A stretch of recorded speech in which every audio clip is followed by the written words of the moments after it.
what are the effects of that taboo?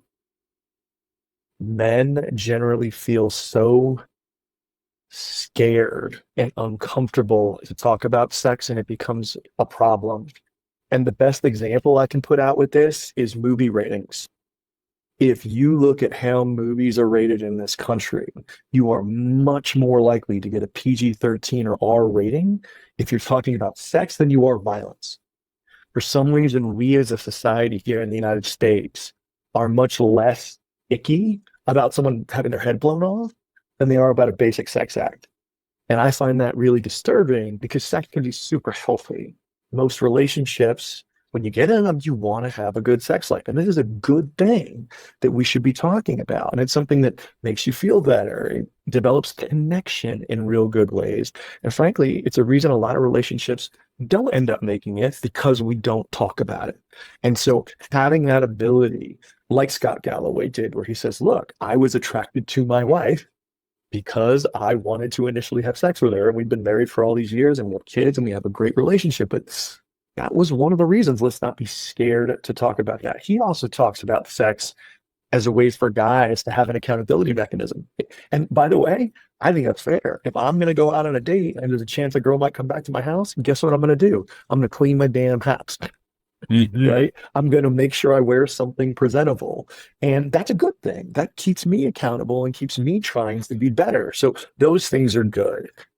But I also think when we don't have that, and it's such a huge issue that weaves through so many of the problems that young men are having today.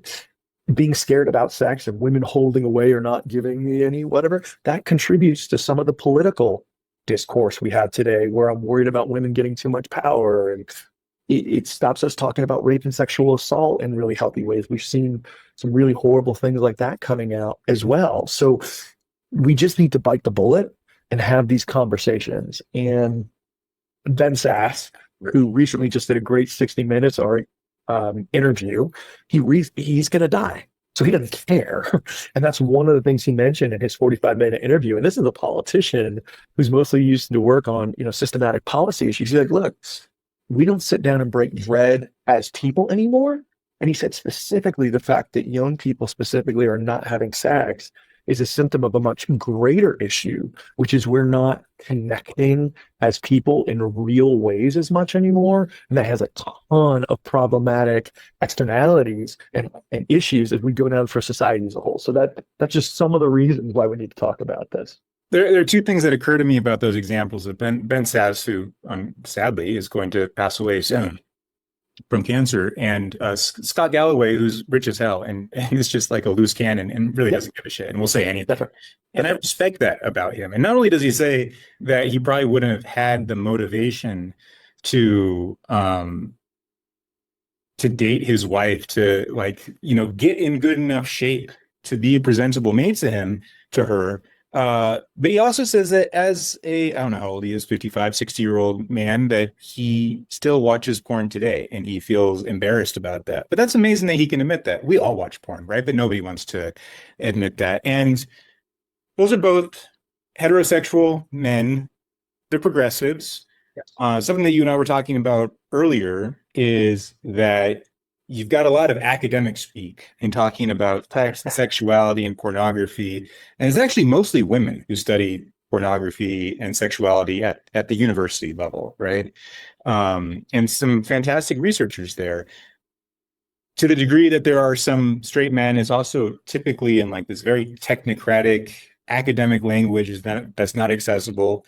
And then who are the guys who are talking about sex in a way that it would land with an ordinary person like you and me? They do tend to be more of the reactionary right manosphere type folks. And I just don't see many people who are centrists in the middle who are willing to talk about this as if it's a real thing. These websites are among the most trafficked websites in the world, certainly in the United States. The OnlyFans, like the top OnlyFans performers or pornography stars, are among the most recognized names and faces in all of society, certainly among young men, and we pretend like they don't exist. So why are there so few men like you and me, hetero straight dudes, who are willing to have these frank conversations And do you think that there's a role for more mentorship in what healthy relationships look like? I think the biggest answer to your first question is fear. We are so sometimes worried that we're not going to be able to perform, that we're not going to be held up to this high, porn star, what we think standard. I'll give you an example. In my book, I opened my chapter on porn and sex talking about the Dan Levitard show, which is a sports podcast that I listen to regularly. And one day they had a conversation where one guy was like, well, I'm the Scott Hatterberg of sex. A lot of walks, but I get on base. They were like, other guys can be Giambi and hit home runs, but I'm just going to be Scott. I'll get on base. And so there's this guy named Dominique Foxworth who used to play defensive back in the NFL, but he co-hosts once in a while. And he heard the show. And when he had an opportunity to co-host a month or two later, he's like, I heard your conversation about being Scott Hatterberg. Screw that. We should all be Jason Giambi. We should all be able to hit home runs. So he brings on a sex therapist, a woman. I think her name was April Lambert or Amy Lambert or something. But David, when she mentioned the word the clitoris, and like this is where you've got to find to help a woman feel good, the amount of embarrassment and nervous laughter and everything in that room. And I'm, listening on the radio and I can feel it. I can feel it. So in order for us to be better at life, and sex is part of life, part of relationships, and it's a way for us to build confidence. We just have to be able to pull the band-aid out. Now, here's the thing. I was a politician for 20 years. I was an elected official, and I'm trying to have an honest conversation with myself. Would I have been okay bringing this up when I was in elected office? Because people have such qualms about it. Maybe though, it is up to the Galloways and the Ben Sashes and guys like me of the world who just don't feel that pressure anymore to be able to go out and say, we're going to talk about this. I'll be honest with you. I'll be 50 in 2 years. I got a bunch of gray. I don't have the hair like you do anymore, unfortunately. I'm getting up there.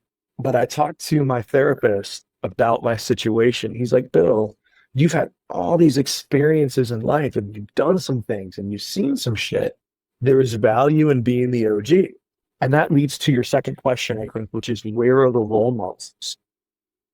Unfortunately, we are seeing a real drop in the amount of male role models in general who can give guys advice on how to pay the bills, how to change the tire, how to do better at school, how to do a job interview. And those things are really important, but so is how do I ask a girl out? How do I talk to a woman? How do I engage in trying to be a good lover? And maybe it's up to guys like us to have these conversations online because unfortunately, especially a lot of young dudes, they're scrolling 6 hours a day on the phone. So maybe these conversations can be a way of help reaching them in a way that can be useful. And we also have to just be cool with doing it in real life as well. And I think maybe it's up to us older guys who, don't have to feel that quote unquote embarrassment anymore to help change the conversation. Yeah, I think that's right. I feel like there are three big myths around sex that young men, for whatever reason, have absorbed. One is that women don't like sex. Now, they're not necessarily going to think that if they look at porn, but there is just kind of this cultural idea that women don't enjoy having sex. And guys at our age, we know that that's not true, right? The second is that women don't or can't orgasm. That is just like it's a unicorn thing. It rarely happens, and so why even try for it? And the last one I would say is around consent. Now that's much more complicated, and so I want to leave that to the side for now. But in terms of not wanting to have sex, this is a mutual permission thing. I think there's a lot of shame and taboo around sex, and so I know that young women maybe will drink more than they want to give themselves permission to be able to have sex with another guy because they feel shame around it. Or there's also a lot of like guys wanting the permission or the support of their guy friends of saying like, oh yeah, this is an okay person for me to have sex with rather than following their own desires, right? And I think that women do the same thing. Now, in terms of the orgasm thing, like women can have multiple orgasms or can continue having sex after orgasm. And so I think just a logical take on this is that the woman's orgasm should actually be prioritized, and the clitoral stimulation is the way for that. And then everyone gets to be happy in the end. So, is that going to happen by watching pornography? I No. mean, all of the depictions that we see of what's happening in pornography is not that, right?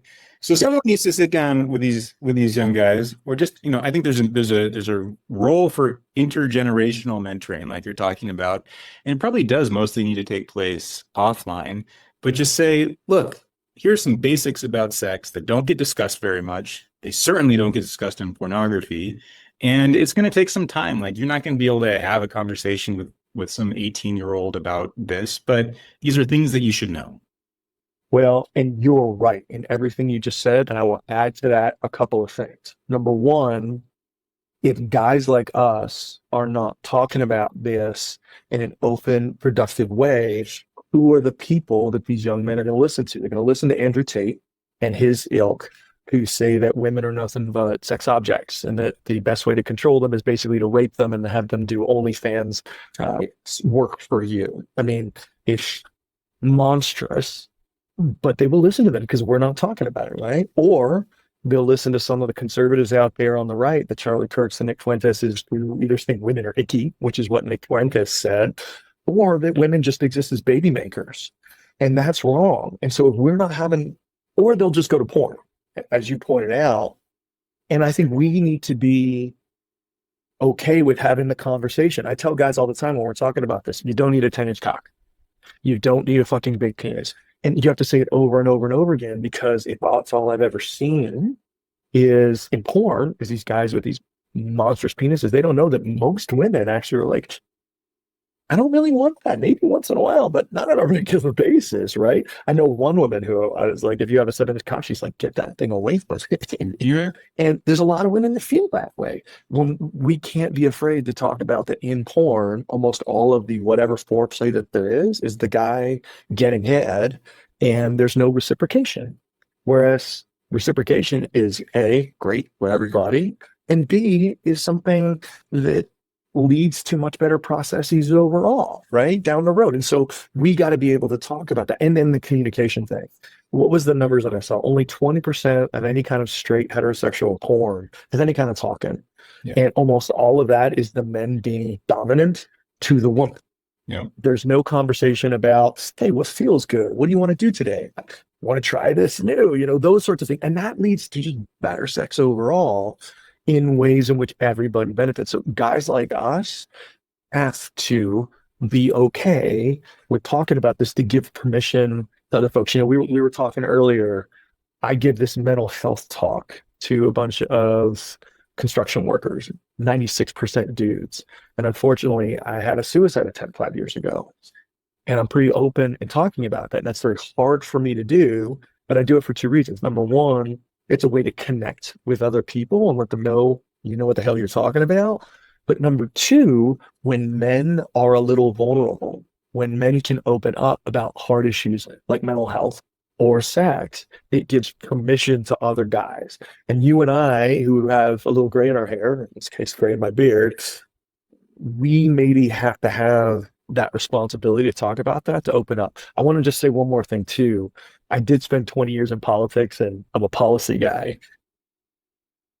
Politicians have to be cool with talking about sex in a real way. And I'll give you a couple of different recent examples of this. The mifepristone argument is going on right now, where there's a very good chance that the Supreme Court could say in the next week, women who are going to get the morning after pill across state lines are now no longer going to be able to do that.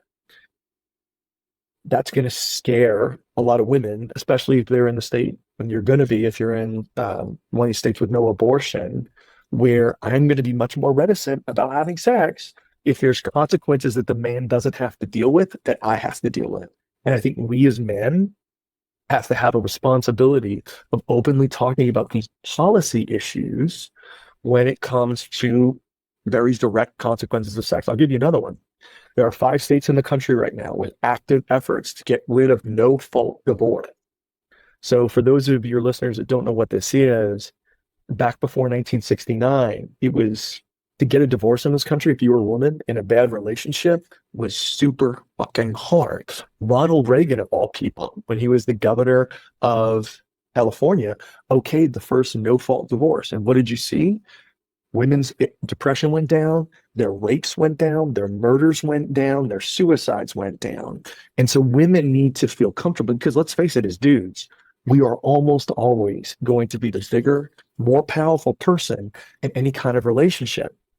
And David, it's going to be really hard to have these conversations with women if they're scared of us. You saw that CNN Rape Academy thing that came out a month or two ago, where they were showing men drugging women, how to drug the women, how to check to see if their eyes were dilated so that you knew they were out, and then gang raped them.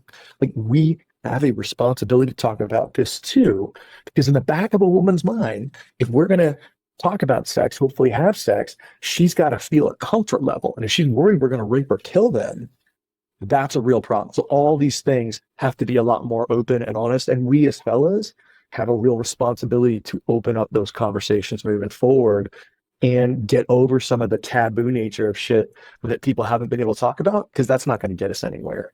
Yeah, and I get worried when the really salacious stuff gets treated as somehow being representative of most men. Yeah, like 99.9% of men do not want to be rapists, do not want to be violent. That's They right. want to be in a healthy That's right. relationship.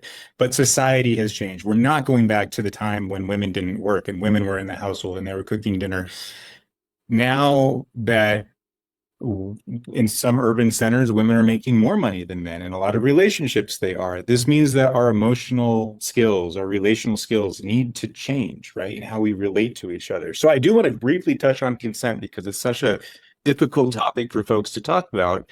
And I think gets misrepresented oftentimes in popular discourse. So something that I learned over and over again while dating in relationships is that women want to feel safe. I think everybody wants to feel safe in a relationship. What I was not prepared for was that a lot of women are really into kink and submission and domination and don't just want to have like boring missionary position sex their entire lives.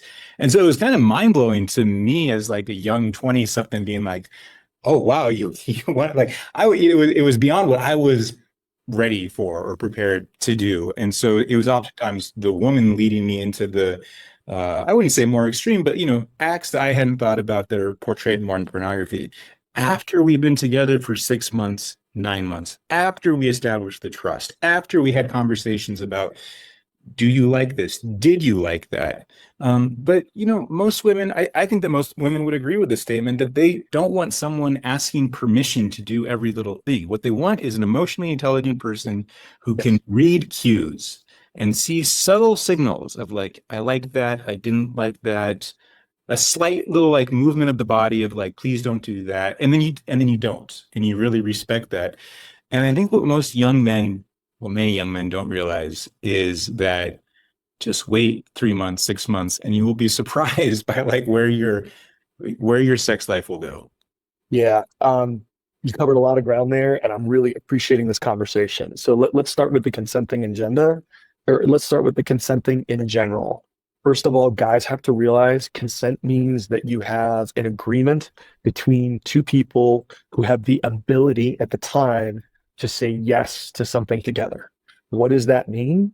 It means if you're Lawrence Taylor, who's a statutory fucking rapist, and at 51 years old had sex with a 16-year-old, that is rape, because that 16-year-old did not have the brain formation yet to make a consensual decision to say yes. That is a thing we need to talk about. We need to talk about Andrew Tate. When he goes out there and says the best way to have a threesome is martini, martini, martini, martini, bang threesome, that's rape. If a woman is drunk out of her mind and can't say yes proactively, that is rape, right? If you're in a position of power and you use that position to try to get a woman to have sex with you, right? Because you're offering her a job or a promotion, that is not a consensual process. That is rape. And that's why what's his name, Harvey Weinstein, is in jail right now because he did that over and over and over again. I would also say this, just because a woman said yes 5 years or 5 minutes ago does not mean she can't change her mind. So I think with any conversation about consent, we need to be very, very open and honest about those things. Yeah. Moving on to your next points, it's interesting talking about what that means when you get into the bedroom. Because you're right, so much of sex ed, especially after Me Too, when there's a lot of guys that don't, most guys don't want to be creeps. They don't want to be seen as rapists or creepy or whatever.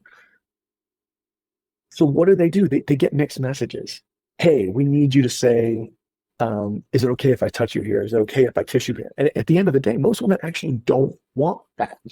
That ruins any kind of relationship in the bedroom together. So I think you hit on a couple of really good points. Guys, maybe ask if I can kiss you to start is a really good way to open things up. And then as you move forward, those nonverbal cues. Look, if she's not looking you in the eye, if she's just laying there, hey, it's a good chance to stop and ask if everything is okay. Yeah. If she's grabbing the sheet saying more, more, more, you probably want to keep doing those things, right? It's not fucking rocket science, right? And moving on to the BDSM stuff. Now that's interesting because in most of these submissive versus dominant situations, the submissive, if you're doing it right, is actually the one in control. You're going to have conversations about safe words. You're going to have conversations beforehand about boundaries. The ones that I've seen use, you basically use yellow, red as a safe word protocol, which is she says yellow or he says yellow, depending on where you're at in your dynamic. That's, hey, look, maybe some other time, but I'm not really into that right now. Red is never fucking do that again in your life, right? But if you set those things up beforehand and you trust the other person, as you pointed out, sometimes that takes a little time. Things can get really fun and interesting, but you got to have those dynamics beforehand. But it's not like in porn where you just go walk in there like, I'm the fucking dominant dude. That's not the way it works. Yeah. It doesn't happen like, oh, nice to meet you. 10 minutes later, we're just going crazy, right? But it might be nice to meet you. You learn about each other over like a 6-month period. You have these conversations, and then things evolve into different types of desires for not necessarily full on BDSM, but just like acts that maybe are depicted more in pornography videos, not in the same way that they're depicted, but just like beyond the most basic sex that I think a lot of young guys imagine. Well, and it goes back to the communication thing.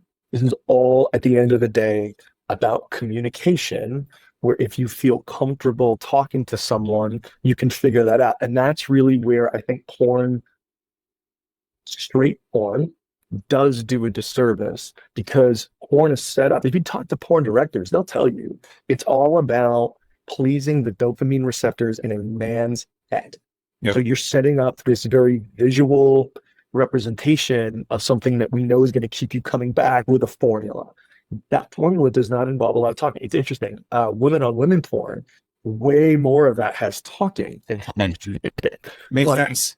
But if all I know about sex is what I've seen on freaking Pornhub when I'm 16, there's no talking there. And I tell guys all the time, like, look, you can have a conversation when you're done. Ask her what she liked. Yeah. And by the way, don't get embarrassed if she's like, hey, that thing you did, I wasn't really into. Use it as a learning experience as you get to know each other. And by the way, that's not just a one-way street. If she's willing to open up to you about what she liked, what she didn't like, you learn what she's into, and it's going to get better. And it's an opportunity for you to share. I love it when you put your hands here, did this with your mouth, or whatever. These are good things, man. These are healthy, positive things that make our lives better. And we should be fucking scared to address them with other dudes so that they can be better with women. And last thing I'll say on this is the more guys like us are having these conversations with other men, the better it's going to be for women because so many women are so scared and so sick of what's going on. One of the number one songs in the country last year was Sabrina Carpenter's Man Child. And in it, she talks about all men are dumb. No man can go past 2 minutes. And it's like, okay, that's not helpful either. Totally. But we're able to talk about these things with each other and get better. That's going to help the entire dynamic throughout the community. So maybe we do have a responsibility to do that. And one of the reasons I'm glad you had me on here today. So this is great. Where can people find you on Substack? And what about your book? Yeah, so my book, Right by Dudes Now What? How to Be a Man in the 21st Century Without Being a Dick, is actually out for pre-sale right now. It's on Amazon and Walmart and indie pubs and bookstore, all the places you get online. It'll be out August 4th. And you can find me on social media. I'm on Facebook, Threads, Instagram, Substack, and YouTube. And TikTok, because apparently that's what the kids are doing these days. Doing TikTok too. That's amazing. I'm so late for my next call. They're waiting for me. This was amazing. I'll send you anything before we publish it. Thank you, brother. I appreciate you. Thanks for your time. Take care.